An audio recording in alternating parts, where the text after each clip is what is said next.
नमस्कार, welcome back to my channel. आप सबका Basic Learning Hub YouTube channel पर हार्दिक स्वागत है।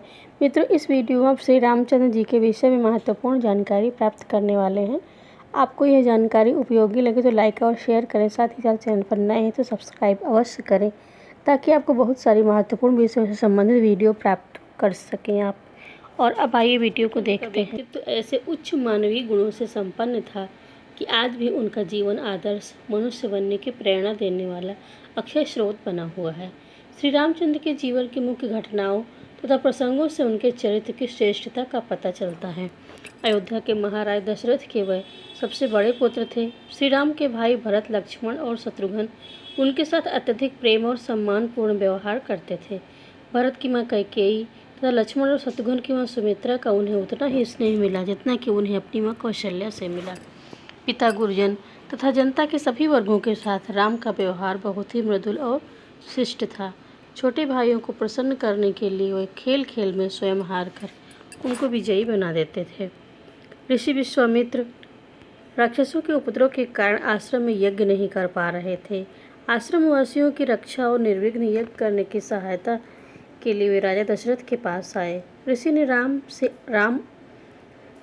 से राम और लक्ष्मण को मांगा। पिता की आज्ञा मानकर राम और लक्ष्मण ऋषि के साथ आश्रम पहुंचे। दोनों राजकुमारों ने अद्भुत साहस और शौर्य के साथ आश्रमवासियों की रक्षा की। अत्याचारी राक्षसों का दमन कर उन्होंने आश्रम और उनके आसपास शांति स्थापित की। इसी बीच विश्वामित्र को जनकपुर में राजकुमारी सीता के स्वयंवर का समाचार प्राप्त हुआ। राजा जनक ने यह शर्त रखी कि शिव के धनुष को उठाकर उसकी प्रत्यंचा चढ़ाने वाले के साथ ही सीता का विवाह किया जाएगा।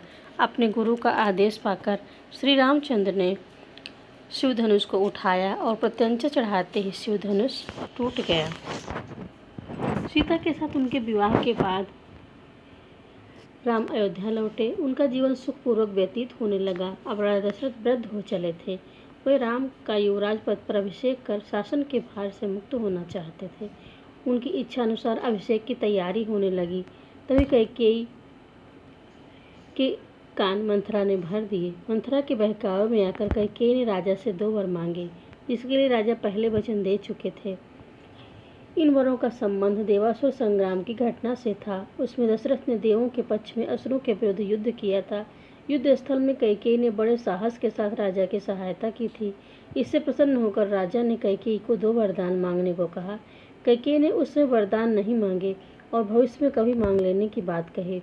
अब कैकेयी ने राजा को उन्हीं वचनों का स्मरण कराते हुए 2 वरदान मांगे। एक वरदान में उसने पुत्र भरत के लिए अयोध्या का राज्य मांगा और दूसरे वरदान में उन्होंने राम के लिए 14 वर्ष का वनवास। राजा बहुत ही दृढ़ प्रतिज्ञ थे और प्रण के पालन के लिए अपने प्राण की चिंता भी नहीं करते थे। अपने प्रिय पुत्र राम को वनवास देने की कल्पना ही उनके लिए अत्यधिक कष्टदायक थी। फिर भी वचन के धनी राजा ने अपना प्राण निभाया। राम के वियोग में दशरथ का जीवित रह पाना कठिन था, किंतु उन्होंने प्रण नहीं छोड़ा।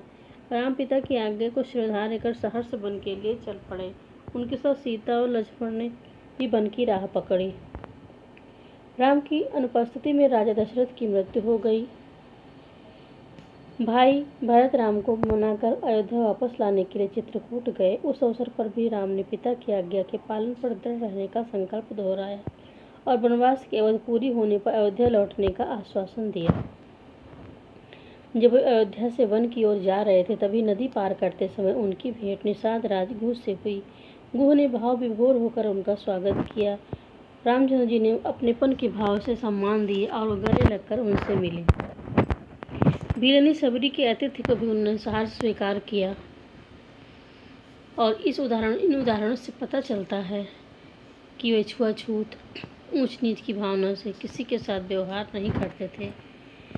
वनवास की अवधि में श्री रामचंद्र को अनेक कठिनाइयों का सामना करना पड़ा। जब वे पंचवटी में कुटी बनाकर रह रहे थे, लंका के राजा रावण की बहन शूर्पणखा वहां आई। रामचंद्र जी को देखकर वो आकृष्ट हुई और उनके साथ विवाह का प्रस्ताव रखा। रामचंद्र जी विवाहित थे और उनकी पत्नी सीता जी भी उनके साथ थी। उन्होंने शूर्पणखा के प्रस्ताव को ठुकरा दिया।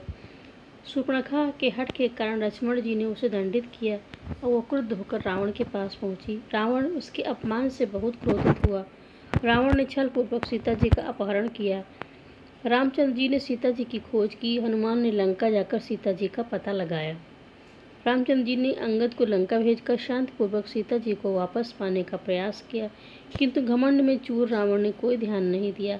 अंत में युद्ध की स्थिति आ पहुंची। संकट की इस स्थिति में भी रामचंद्र जी ने अयोध्या से कोई सहायता नहीं मांगी। उन्होंने भरत को इस संबंध में कोई समाचार नहीं भेजा। किष्किंधा के राजा सुग्रीव और अंगद, हनुमान आदि की सहायता से उन्होंने अपनी सेना तैयार की और अपने बाहुबल से रावण को युद्ध में परास्त किया। ये उनके स्वावलंबन और आत्मबल का अनुपम उदाहरण है। रामचंद्र जी ने लंका पर विजय प्राप्त करने के बाद वहां का राज्य रावण के भाई विभीषण को सौंप दिया। इससे पहले किष्किंधा के राजा बाली को हराने के बाद उन्होंने वहां का राज्य उसके भाई सुग्रीव को सौंप दिया था। यह निर्णय बहुत ही बुद्धिमत्तापूर्ण और दूरदर्शितापूर्ण था। सीता जी और लक्ष्मण के साथ रामचंद्र जी अयोध्या लौटे तो जनता ने उनका हार्दिक स्वागत किया।